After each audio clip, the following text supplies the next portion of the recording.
Salut, c'est Romaric. Dans cette vidéo, je vais te confier deux secrets. Non, c'est pas ça, c'est pas comme ça que je voudrais le formuler.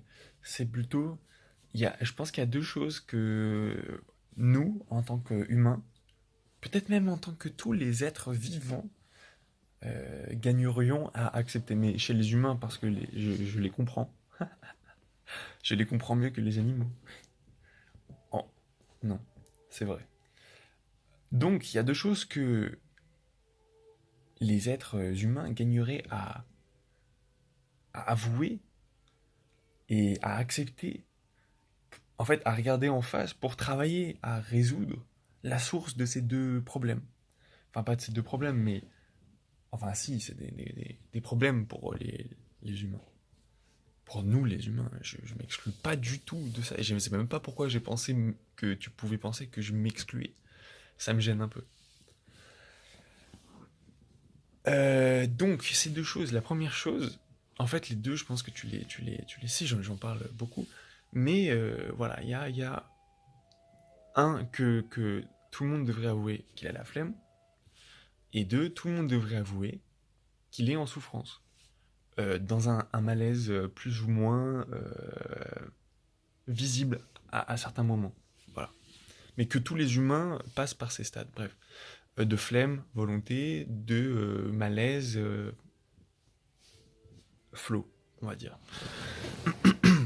Le malaise, c'est vraiment ça, hein. Tu vois, c'est quand tu romps le flot, quand tu commences à mettre de la résistance sur l'écoulement naturel du flot de vie, enfin, je sais pas comment le décrire mieux, mais voilà. En fait, quand il y a des trucs qui t'empêchent de bien remplir enfin, de bien exprimer tes fonctions vitales, voilà. Bref, donc premier point, la flemme, c'est que tous les animaux, alors là je peux parler des animaux du coup aussi, et je pense de en fait de la vie en général, c'est la flemme est vraiment l'outil de sélection le plus puissant. T'as vu comme j'essaie de te convaincre grâce à la puissance de mon coup de tête. Donc, il est puissant, parce que, en fait c'est l'économie d'énergie, la flemme, c'est juste ça, c'est l'économie d'énergie. Donc bien sûr, moi je dis flemme, c'est le côté vraiment très humain de ça. Et vraiment, de temps en temps, il y a des gens qui me disent flemme, c'est un peu trop fort pour ce que tu décris, mais non, non, non, parce que c'est vraiment ça, c'est l'économie d'énergie se traduit dans l'humain par la flemme. Donc l'économie d'énergie comment dire, chez des êtres simples, enfin, non, j'ai pas d'exemple, j'ai l'exemple des moutons, vraiment, parce que j'en ai parlé récemment, mais les moutons qui en fait, c'est pas qu'ils suivent le troupeau, mais en fait, il y a un guide, si tu veux, qui va choisir le chemin le plus simple à prendre, le chemin où il y a le moins d'obstacles. Et j'en parle dans mes vidéos de la forêt et tout. En fait, il y a des chemins animaliers, des chemins qui sont visibles, qui sont très... Enfin, c'est du feng shui, c'est vraiment de l'instinct, si tu veux. Euh, c'est le chemin qui présente le moins de branches, le moins d'aspérité, le chemin le moins dangereux. En fait, le chemin sur lequel tu vas dépenser le moins d'énergie, c'est tout. Et traduit à l'humain, qui a cette pensée passé future, ça se traduit donc par ce que j'appelle moi de la flemme, c'est-à-dire savoir qu'il existe savoir peut-être inconsciemment, tu vois, sans doute, savoir qu'il existe des façons plus simples de faire, d'atteindre ses objectifs en fait, en dépensant beaucoup moins d'énergie. En acceptant ça, les humains, en fait, commenceraient à tout former autour d'eux, mais c'est déjà le cas, enfin, j'invente rien, si tu veux, j'observe un phénomène déjà présent, le phénomène presque de l'évolution après l'apparition de l'humain, c'est vraiment une quête de confort et une quête en fait, vraiment, en fait, il y a une énergie, j'arrête de dire en fait, qui s'exprime, qui souhaite en permanence s'exprimer,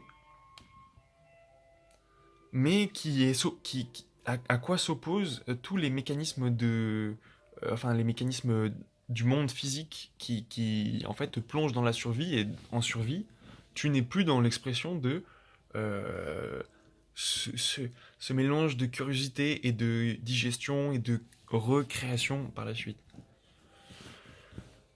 Donc, en acceptant cette flemme, on continue, on amplifie cette dynamique d'ergonomie que, je suis désolé, mais Google fait très bien en fait.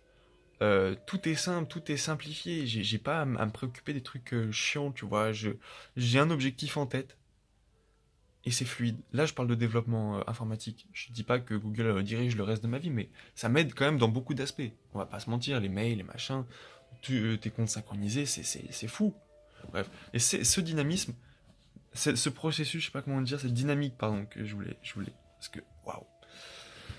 C'est de rendre les choses de plus en plus ergonomiques, de plus en plus simples à utiliser, de moins en moins énergivores, pour atteindre un objectif. C'est la quête de l'action la plus rentable, non pas par la démesure de l'objectif à atteindre et du coup en fait les biais qu'il faut prendre, mais plutôt à une échelle plus humble, plus humaine. Euh, Ah oui, l'atteinte de l'action la plus rentable par simplement la réduction de la dépense d'énergie initiale, en fait, de la réduction des intrants. Parce qu'il est fondamentalement vrai que euh, il est plus simple de consommer moins que de consommer mieux pour réduire sa dépense d'énergie. Voilà, c'est aussi se remettre son mode de vie en question. Mais on part complètement du sujet. Là, je sais pas du tout où je suis parti. Je vais revenir à la flemme. Accepter d'avoir la flemme, c'est aussi avoir plus de temps, du coup, à terme. Et ça nous amène au deuxième point. Transition excellente. Digne des plus grandes transitions. Le deuxième point que tous les humains devraient euh, accepter, c'est qu'ils sont tous dans le malaise. Tout le monde souffre, tout le monde est face à un sentiment incompréhensible, je pense, d'eux-mêmes, très difficilement acceptable, et c'est ce sentiment bizarre qui pousse les gens à faire des trucs incompréhensibles parfois. Alors, ce que je dis incompréhensible, c'est pas quand tu vas essayer quelque chose que tu pensais qui pouvait solutionner les trucs, c'est quand tu vas répéter plusieurs fois une même bêtise, quoi, quelque chose qui ne t'avance pas et te réduit pas ta souffrance. La quête donc de la flemme, du confort, c'est aussi la quête de la réduction de la souffrance, la réduction du malaise. C'est des moments où euh, comment dire, je dis, j'ai opposé malaise et flow. Le flow, donc, c'est voilà, quand tu réfléchis pas, tu es dans un processus, on va dire plutôt créatif, hein. C'est plutôt un moment où soit où tu es absorbé, en fait, comme quand tu regardes un film, comme quand tu lis un livre intéressant, et aussi, donc, digestion, tes réflexions que là tu ne vois pas vraiment, mais qui se passent un peu en coulisses dans ton inconscient, on va dire, et puis la phase où tu vas réexprimer ça dans le monde de la conscience, entre les humains. Voilà. Euh, ce flow, c'est très facile de s'en laisser dévier en fait. Voilà, le flow, la flemme, la bonne flemme, le bon flow, machin, enfin on rentre vraiment dans le même truc. J'ai pas tout réexpliqué dans chaque vidéo, parce que sinon elles vont toutes faire 1 heure, et c'est pas forcément le but. Euh, donc oui, il y a la mauvaise flemme, et puis donc tu vas plus apprendre, quand tu vas te laisser, en fait, quand tu vas pas seulement stagner, mais régresser si tu veux, euh, quand tu te considères de manière holistique. Et c'est assez fourbe en fait, c'est assez une règle, en fait il y a plein de règles assez un peu chiantes en tant qu'humain, qu'il faut capter un moment dans sa vie et qu'il faut stratégiquement et fondamentalement et absolument accepter, je crois. Euh, celle dont je parlais, attends. Bon, peu importe, l'idéal, c'est Voilà, de pas se laisser aller sur chacun des points. Ah oui, c'est ça, voilà. C'est que si tu négliges un point de l'humain, tu négliges tous les autres. Enfin, tous les autres en pâtissent en fait. Si tu prends pas soin de ton corps, tes fonctions mentales, tout ça vont être diminuées, c'est clair. Et si tu prends pas. Enfin bref, il y a plein de choses. Si tu manges vraiment pas du tout, tu vas finir par mourir. Enfin, par déjà plus pouvoir faire certaines de tes fonctions basiques, je suppose. Et bon, bref, voilà, c'est pareil pour tout. Donc il faut pas négliger un point en particulier. Et là encore, je me suis perdu. Donc on va revenir au sujet initial. Donc tous les humains sont en souffrance. Et tous les humains sont focalisés sur la peur, en fait, de la réitération des expériences négatives, des expériences qui vont susciter de la contraction, c'est-à-dire pas du tout de l'amour de la chose, quoi. Vraiment du rejet. Quand tu t'es coupé, quand tu t'es pris un râteau, quand. Enfin, bref, il y a plein de raisons, il y a plein de choses qui, en fait, à un moment donné, t'ont procuré une sensation que tu as identifiée comme négative. Et dans la peur que elle se réitère ou que d'autres arrivent,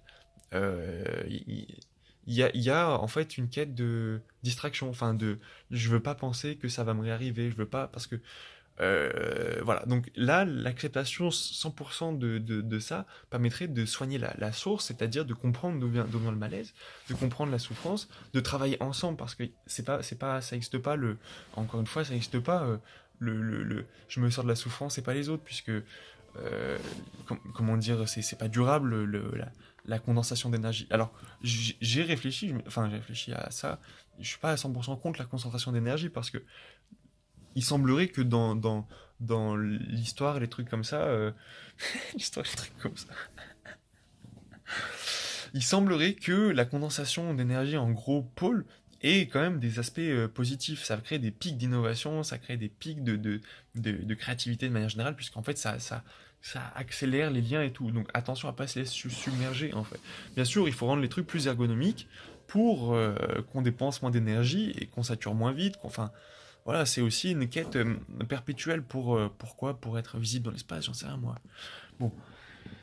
Donc tous les gens sont en souffrance, et tu le vois parce que tous les gens ont des justifications.